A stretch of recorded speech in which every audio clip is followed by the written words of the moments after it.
50년으로 대충 통칭을 합니다. 이제 50년이 지나면 어떤 역사적 경험을 실제로 한 사람들은 이제 생존하기 어려운 거죠. 그러니까 이제 연령상 뭐 이 세상 사람이 아닌 이제 격이 되는 거죠. 자, 그러면 이제 스미소니안에서 기억하려는 코리안 워는 결국은 2000년으로서 끝이 난다 이런 얘기죠.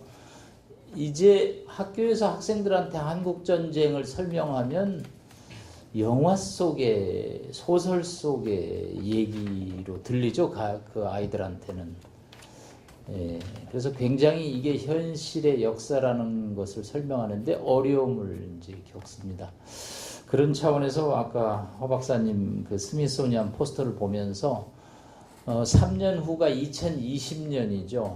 그러면 코리안 워 70s 70년인데 이 해를 좀 기념하는 대규모 뭐 행사라든가 책자라든가 그래서 이것이 잊혀진 전쟁이 아니고 진행되는 전쟁이고 미래에 있을지 모르는 또 하나의 Another Korea War가 될지 모른다라는 경각심을 주는 사업을 지금 이제 17년이니까 한 3년 동안 준비를 하면 어떨까 합니다. 저도 뭐 국방부 자문위원이라 가서 그런 얘기들을 또 제안하고 우리 군사문제연구원도 조금 준비를 해주시면 좋지 않을까 하는 말씀을 드립니다. 자, 아까 군사적 측면에서의 1950년 6월 상황을 너무너무 정리를 잘 해주셨는데 정치 사회적 상황을 한 가지만 부연드리면 2년 전 48년 5월 10일 날 50선거가 있었죠. 선거 결과에 따라서 여소야대가 됐습니다. 결국은 여소야대니까 뭐 정치 상황이 혼란이 될 수밖에 없죠.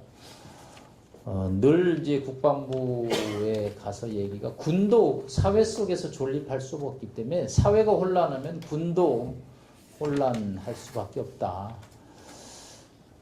뭐 여기 전사 연구하시는 분들이 더 잘 아시겠지만 1950년 6월 24일 날 토요일 날 아마 10시에 용산에 육군본부 건물 낙성식인가 아마 있었을 겁니다. 그날 그게 공식 전사에 기록이 돼 있는지 야사인지는 모르지만 그날 참여한 육군 수뇌부들의 음주가 자정을 넘어섰다는 겁니다. 4시간 있으면 남침이 시작되는데 육군 수뇌부가 음주 상태였다는 거죠. 저는 아무리 사회가 혼란해도 이거는 당시 육군 수뇌부들의 그 태세는 아니었지 않느냐. 뭐 제가 육사단장 하던 김종호 사단장을 뭐 존경해서가 아니라 딱 전방에서 정신을 차린 사단장은 김종호 사단장이었다라는 거죠.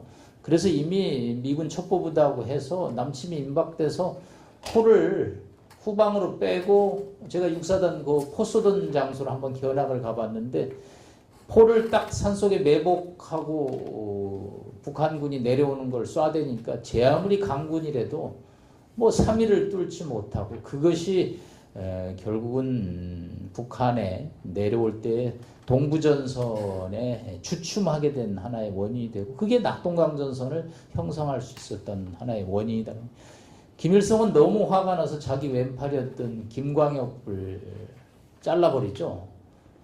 그런 정도로 당시 깨어있는 군인 김종호 사단장의 그런 것이 왜 육군 전역에 좀 아쉽지. 물론 여소야대로 뭐 정신없던 시절이니까 육군 수뇌부가 4시간 전쟁을 앞두고 음주 상태에 있다는 것에 대해서 상당히 좀 아쉬운 측면이 있습니다. 자, 요즘 제가 또다시 한번 감명 깊게 읽은 책이 지난달에 나온 이제 개정판입니다. 시카고 대학의 존 미어 쉐이모 교수의 강대국 현실 정치의 비극. 이미 이 책은 2001년에 나왔던 책인데 이번에 이제 중국의 부상이라는 챕터를 하나 추가해서 이제 개정안이 나왔습니다. 예, 중국의 부상에 대해서 굉장히 부정적으로 바라보고 있습니다. 이제 한국이 그 챕터에 많이 등장합니다. 한국은 중국에 편승할 것이냐, 미국의 동맹에 유지할 것이냐 선택을 아마 해야 될 것이다라는 아주 뭐 이 사람은 이제 신현실주의고 공세적 현실주의라고 그래서 아이디얼리즘 국제정치론하고는 뭐 배치되는 분이지만 중국의 부상을 직시했다라는 측면은 굉장히 주목할 수밖에 없다. 기본적으로 중국의 평화적 부상이 이분은 불가능하다는 거죠. 우리가 삼강오륜, 유교, 공자, 맹자 저는 앞으로 이거 학교에서 좀 가르치는 거 좀 방법을 달리해야 된다고 생각합니다. 학교 중고등학교 대학에서 유교 공자 맹자를 하니까 중국 사람들이 전부 다 공자 맹자로 살아가는 줄 알아요. 이건 천만의 말씀이죠. 예, 사드 배치에서 저희가 베이징 상하이에서 한 10번 세미나를 해봤는데 중국은 공자 맹자의 나라가 아닙니다. 저희가 자꾸 일본에 가면 공자 맹자는 안 가르치는데 자꾸 우리는 뭐 고전에서 배운다 해가지고 중국을 이상주의로 착각하는 그 현실 오판. 저는 그래서 공자 맹자 강조하지 말라고 교수님들끼리도 회의할 때도 제가 얘기를 하는데 중국은 팽창할 수밖에 없습니다. 앞으로 한 5년에서 10년 되면 사우스 차이나시 남진해에 아마 통행료를 받을 겁니다. 작년에 일단 필리핀이 국제사법재판소에 막았는데 다시 한번 얘기를 할 겁니다.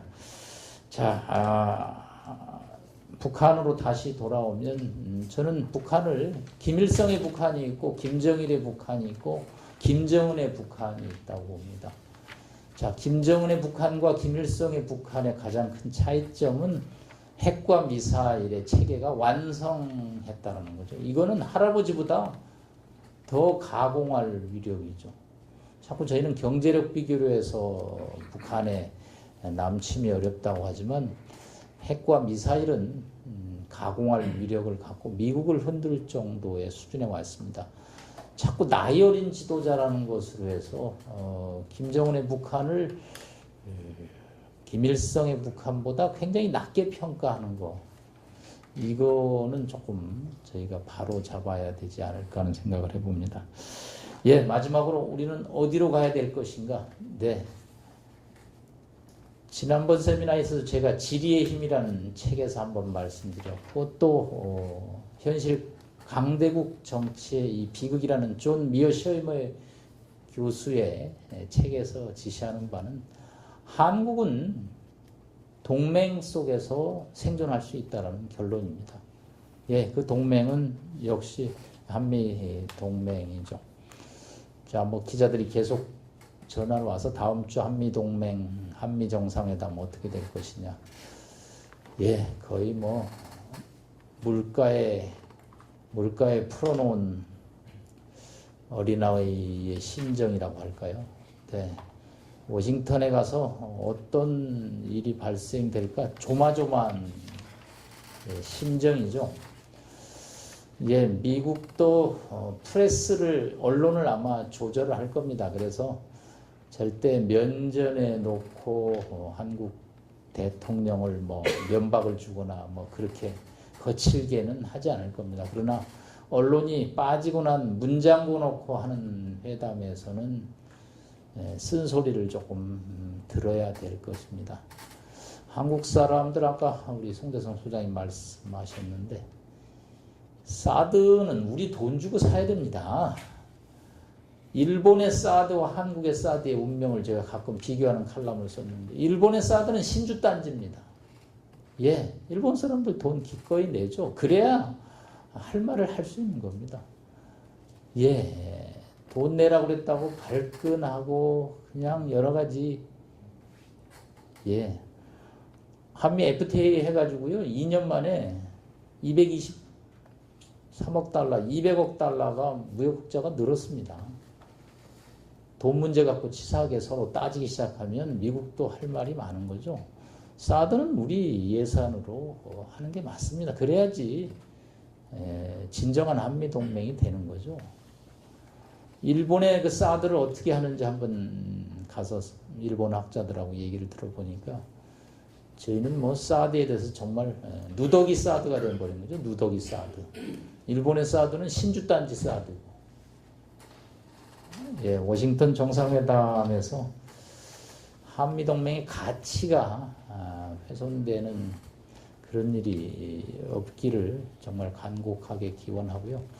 마지막으로 2020년 한국전쟁 70주년은 다시 한번 살아있는 우리 역사를 되살리는 그런 해로 미리미리 준비했으면 좋겠습니다. 고맙습니다.